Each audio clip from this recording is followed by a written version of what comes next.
Hello Cancer, ito na po ang inyong reading for 2022. Atin nang simulan. As usual, dito muna tayo sa inyong cartomancy reading o yung playing cards. At itong ilang barahan na narito ay akin muna ilalagay sa gilid. Okay? Okay, Cancer. Kuha tayo ng pinaka-exact message para sa inyo for year 2022 Kapalaran Horoscope. Anong exact message na may iwan natin para sa mga Cancer? Cancer year 2022. Message na may iwan natin para sa... Okay. Ayan na. Meron na ilang bumagsak dito. I guess, pansit. Kunin ko yung isa. At dahil bumagsak siya, ilalagay ko siya sa pinaka-center.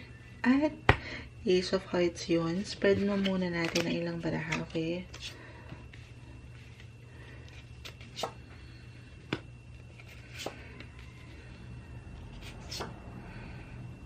Okay, let's spread more.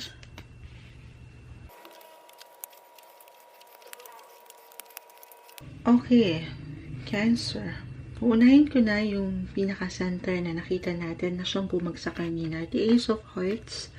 Napakaganda nito. This is the sign of true love.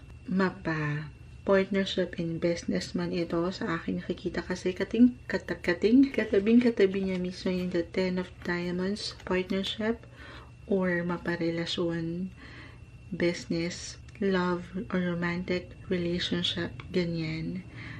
Magiging mayaman, mayabong ang inyong mga puso. Okay, yung contentment, dito rin natin ipapasok yan.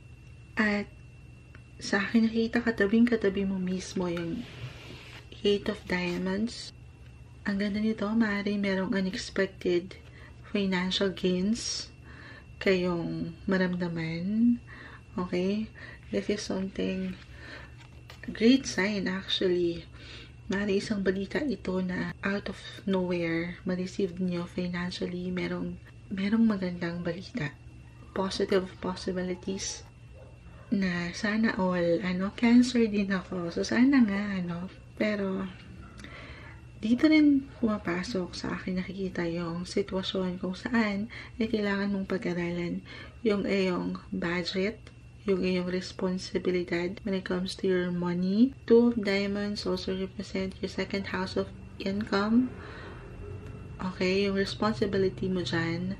And the 8 of Diamonds, ito yung unexpected gains pagdating sa usaping money. So, isang mensahe na iniiwan ito para sa iyo, Cancer, ay ang paglaanan mo ng higit yung iyong paraan sa paghawak ng money. Magplano kung kinakailangan, mag-budget, mag-save. Okay, kasi hindi naman palaging meron. I mean, nakakita man tayo ng magandang posibilidad. Hindi rin naman para sa lahat ay bongga ito, Maring ito ay sapat lang, pero magandang balita. Kung saan ay patuloy kayong mag-earn, or this is an extra work for an extra income, ganyan. Positive news. Pero again, isa kasing nakikita rin natin dito, pagtuunan at bigyan ng extra focus and attention yung paghawak ng salapi. Okay, yung pag-budget. Kasi meron pa rin tayong mararamdaman na ups and downs. Okay, na napaka-normal naman. Hindi naman palaging nandun tayo sa magandang pasok ng pera. Dadaan tayo doon sa ilang sitwasyon kung saan ay hindi masyadong magaan. Kaya naman, meron tayong nakitang great sign man dito sa inyong cartomancy. Hindi ito nangangahulugan na pang forever yon.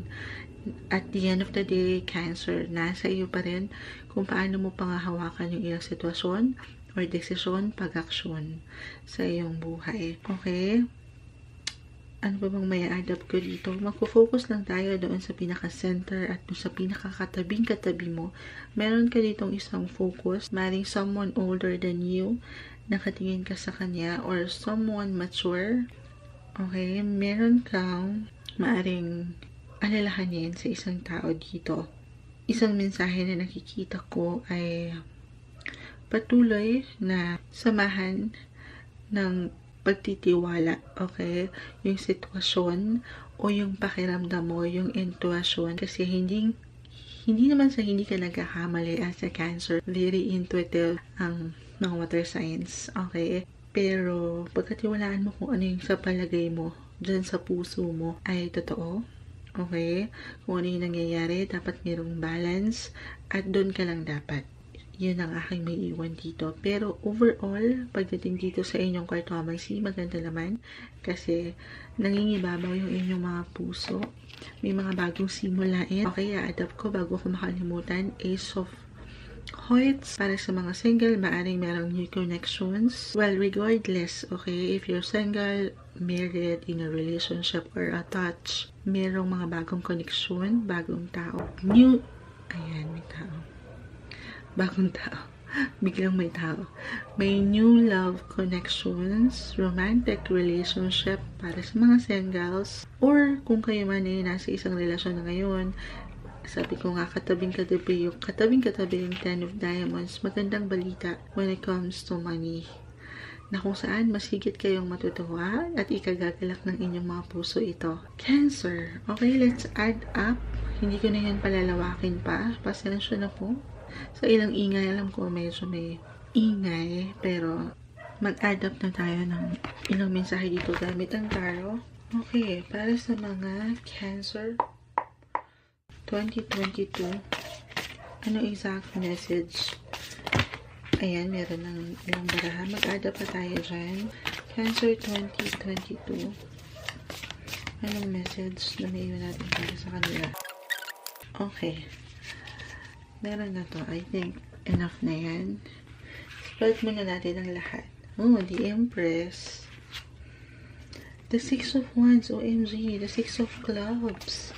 Although this represents, pagdating kasi sa cartomancy, may ilan ako nabibitawan na hindi ko nabubuo yung message. Pero bukod sa pagkatiwalaan mo, yung iyong intuition, dito rin pumapasok kasi yung success. Kapag pinagkatiwalaan mo yung puso mo, Cancer, sa anumang bagay, sinunod mo yung pakiramdam, okay, kung ano yung tinitibok niyan, then doon kasi mo marireceive yung benefits nung pagsunod dyan sa nararamdaman mo, merong success. The Six of Wands represents success, achievements, merong rewards, or recognition na napakaganda para sa inyo. Para sa atin, sige, claim na natin yan. The Five of Cups in reverse, the Nine of Swords in reverse, the Nine of Pentacles is in reverse, and the Four of Wands. Okay.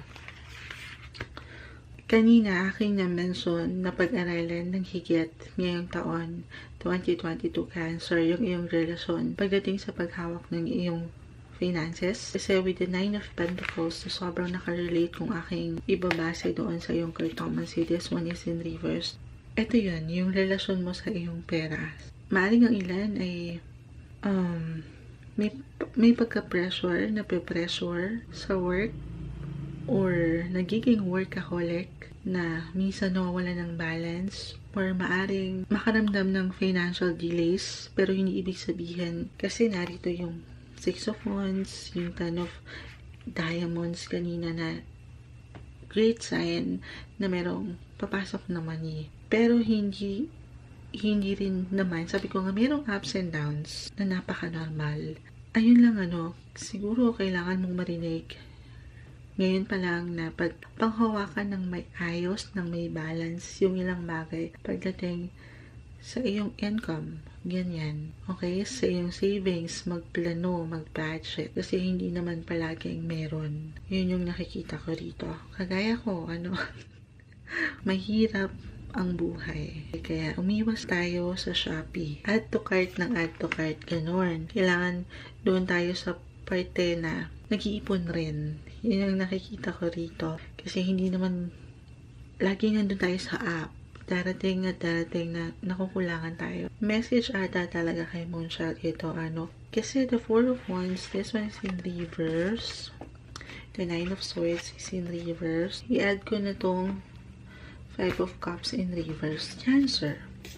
Mag-emphasize this year, 2022, kung paano ka mag-isip, Okay? Mas lalawak ang iyong kaisipan at mas magiging curious ka sa mga bagay-bagay gaya ng iyong pananaw sa buhay na maaring may kaugnayan sa religion.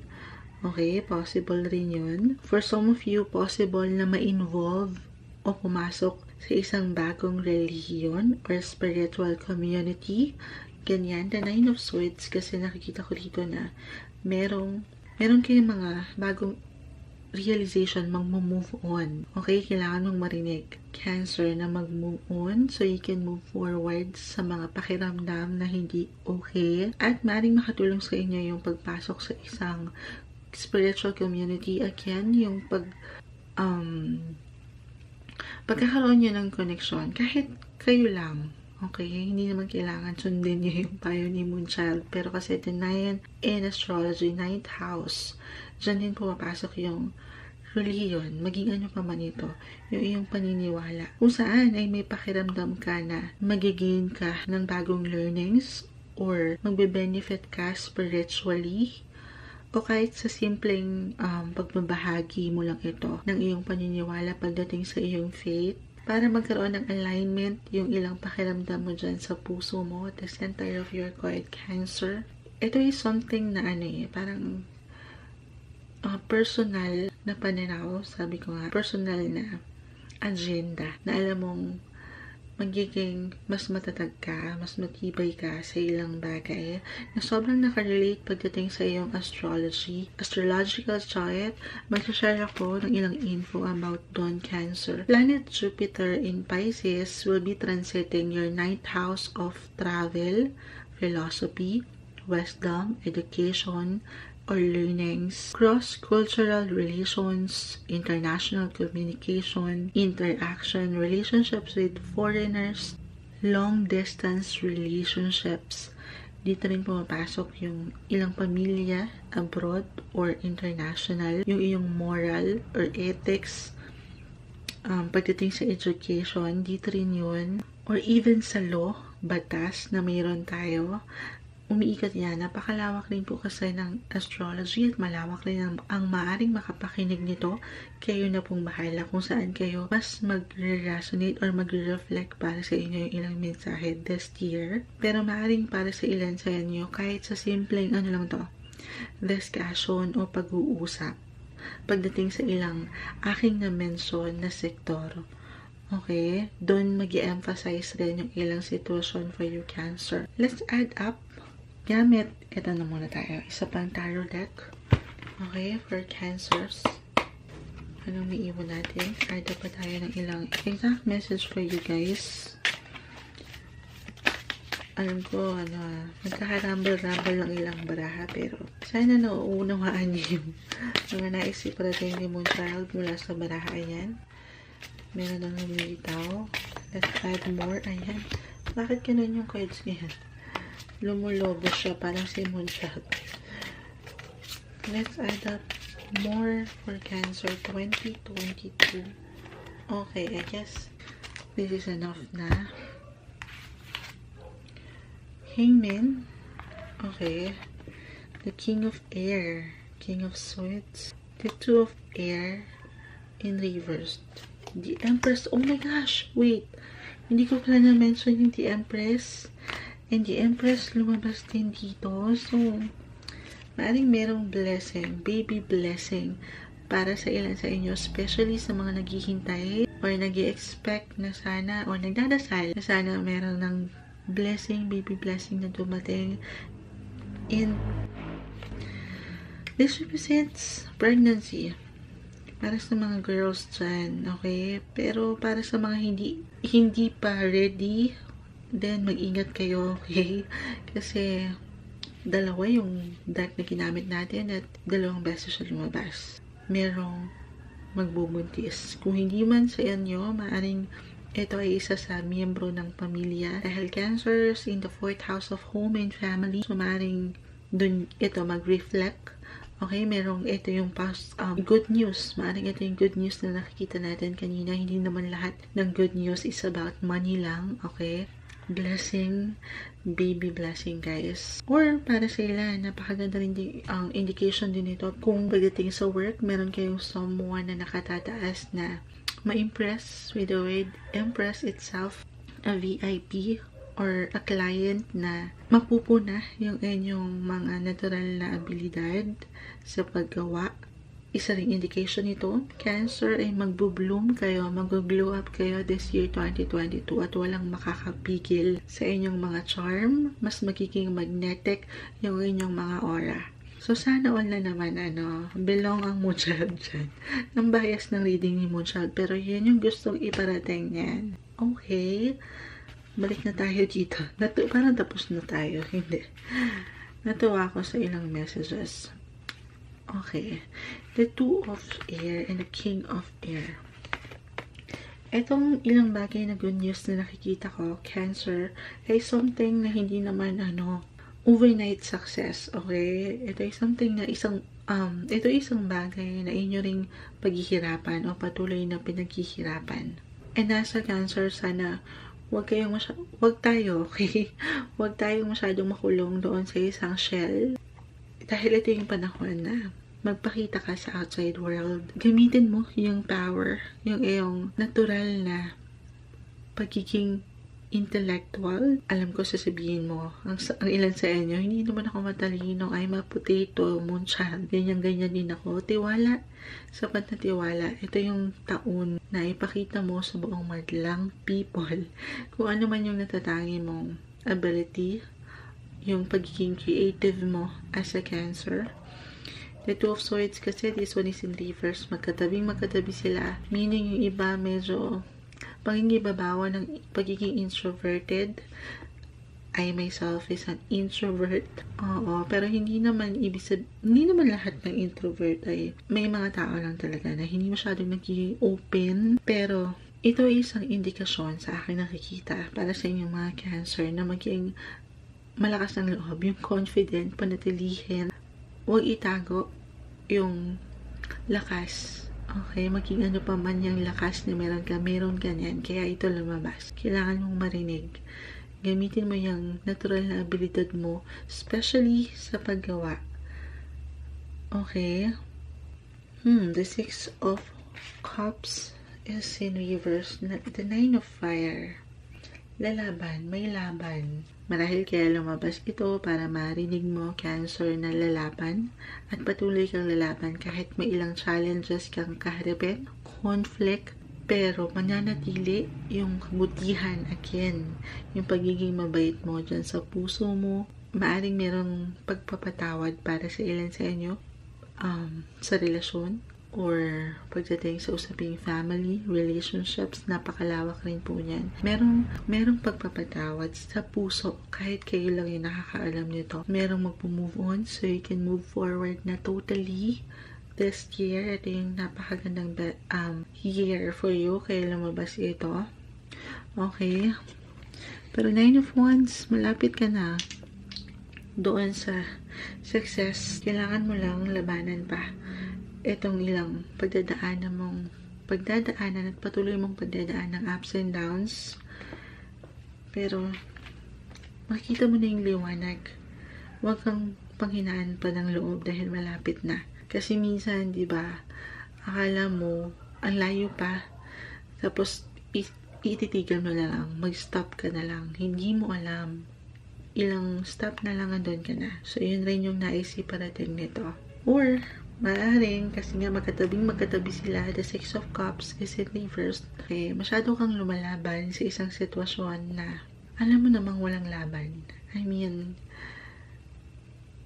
kung iyon ay pagdating sa relasyon at mag-reflect para sa ilan sa inyo, Cancer, piliin mo yung sitwasyon na alam mong yung pinaglalaban mo ay paglalaban ka rin. Okay? Alalahanin mo rin yung may balance. Hindi naman sa lahat ng pagkakataon pasugod-sugod tayo lang. Dapat yung merong mutual. At meron kang something na nare-receive rin. At hindi ikaw yung parang give lang ng give. Give and take ang buhay. Maparelasyon, partnership in business. Dahil yun ang dapat. Okay? Deserve mo rin yung mga bagay na kaya mong ibigay sa iba. Okay, let's add up gamit ang astrology dice para sa mga Cancer. Year 2022. Okay. The 4th house in astrology, ikaw to Cancer. Cancer represents home and family in the 4th house. Ayan, ikaw mismo yan. The sign, Scorpio. Nasa na nawala na, ayan. Scorpio. At planet Pluto. Scorpio sign, ruling planet is Pluto. So, okay, nag-highlight sa water signs talaga. And Pluto is the planet of power, rebirth, transformation, or transitions ng buhay. Dadaan kayo sa maraming pagbabago, emotionally, mentally, or maaaring physically, financially, overall na yan. At maaaring kayo lumabas ito. Okay? Merong ilang sikreto na maaaring malaman nyo this year, or maaaring kayo yung merong sikreto na handa nyo ng i-share sa buong mundo. Sabi ko nga, baka ito yung something na meron kayo na power na matagal nyo nang hindi nyo share. Share nyo na yan. Okay, huwag na natin itago pa yung mga kaya nyong gawin. Meron kayong kakayanan. Cancer. Okay, para sa ilan ay maaring naising mag-travel. Babalik ako dito sa ilang cards mo. Kasi nandito ang King of Air. Merong pag-travel. At kung hindi ko na-mention sa iyong cartomancy, isa sa potential na nakikita ko doon ay merong magbibigyan ng travel opportunity this year para sa ilan sa inyo. It doesn't matter kung international or abroad or domestic ito, okay? I know, I am a Cancer myself. Hindi ako masyadong adventurous na tao. Pero, possible para sa ilan sa inyo na medyo mag-iiba yung pananaw pagdating dito ngayong taon. Ang ilan ay maaring nanaising lumipad sa kabilang ibayo, pumunta sa bundok ng tralala, ganyan. Hinahabol ko ito kasi nakita ko yung the 9 of clubs and the 3 of clubs, and nasa potential yung possession. So maaring maaring mangyari para sa ilan, pero you will be inspired to explore and see, to learn more about the outside world ngayong 2022. Sabi ko nga, lalabas na kayo dyan sa inyong mga munting shell, Cancer, ngayong taon. Kailangan mong marinig yan.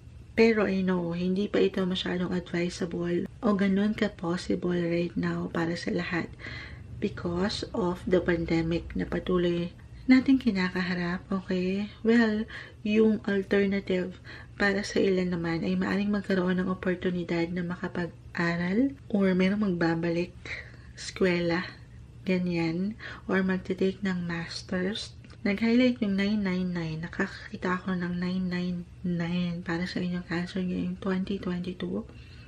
Posibleng merong mag-aral ulit, kumuha ng master's degree, or kahit simpleng trainings lang ito. This year is all about learnings and gaining something new, okay? Especially mentally and spiritually with planet Pluto. At kung patuloy mo lang natutulungan ang iyong sarili, Cancer, at magiging open ka dito sa mga positive possibilities, potentials na nakikita natin sa ilang baraha mo at sa aking ilang na-mention, at hindi ka magpapa-apekto sa ilang challenges, okay, na narito.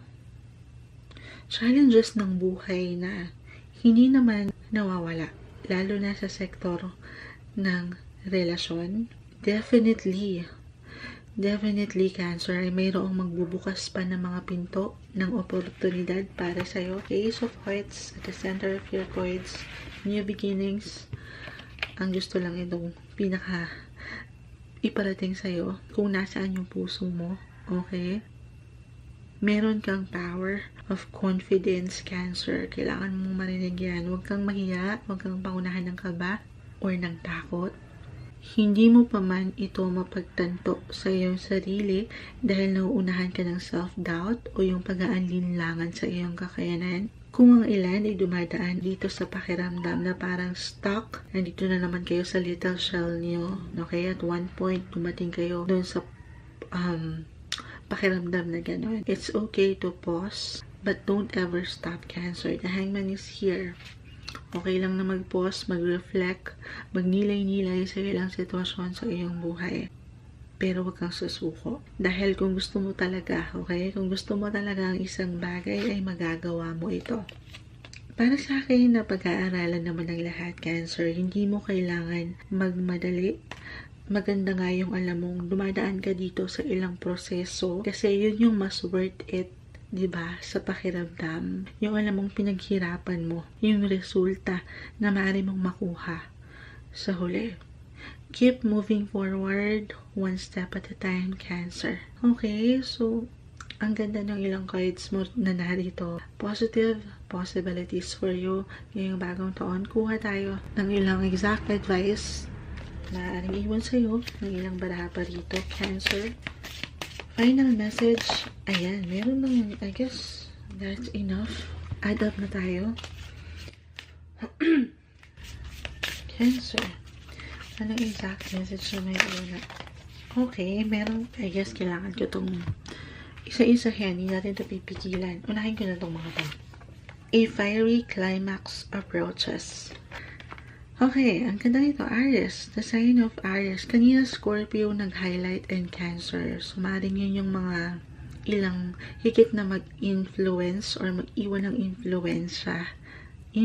influensya para sa inyo, Cancer, ngayong bagong taon. At itong influence na ito can be good or bad, diba? Pero maaari rin naman sila yung mag-iwan ng ilang surprises or challenges o aral, learnings. 2022 mas nag-highlight yung new learnings, new beginnings para sa inyo.